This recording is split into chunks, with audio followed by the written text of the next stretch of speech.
Preparing for your Pilates exam stress-free over 6 months also means learning to read muscles beyond their names and teaching Pilates the way Joseph Pilates intended it to be passed on to others.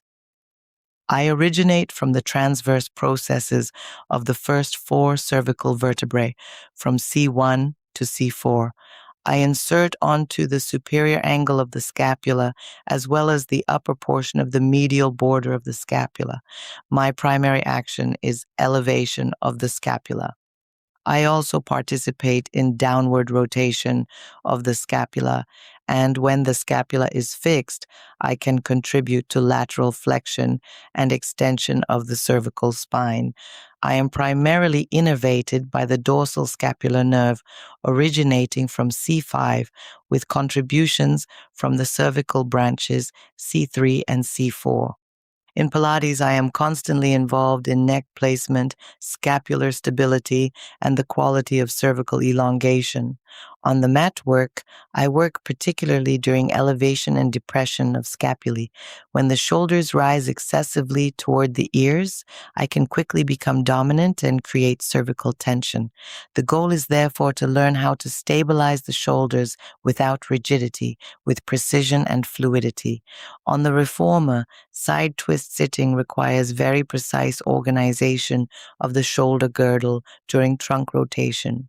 On the Cadillac, scapular isolation with the push-through bar allows the practitioner to feel the subtle movement of the scapulae without compensating through the neck.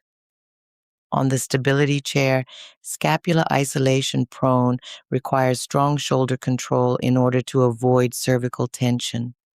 On the arc barrel, arm circles mobilizes the upper limbs while keeping the neck long and relaxed.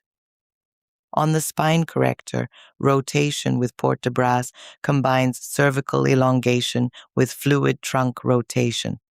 On the ladder barrel, side bend challenges cervical and scapular organization during lateral flexion. So, did you guess it? The visual answer can be found on page 115 of the book. Anatomy and Pilates, revision and exam preparation, the body from head to toe with all corrections and a corrected mock exam, by Caroline Berger de Femini, available in both French and English on Amazon. Good luck with your exam preparation. If this podcast helps you in your practice or your preparation, please leave me 5 stars on Apple Podcasts or other platforms.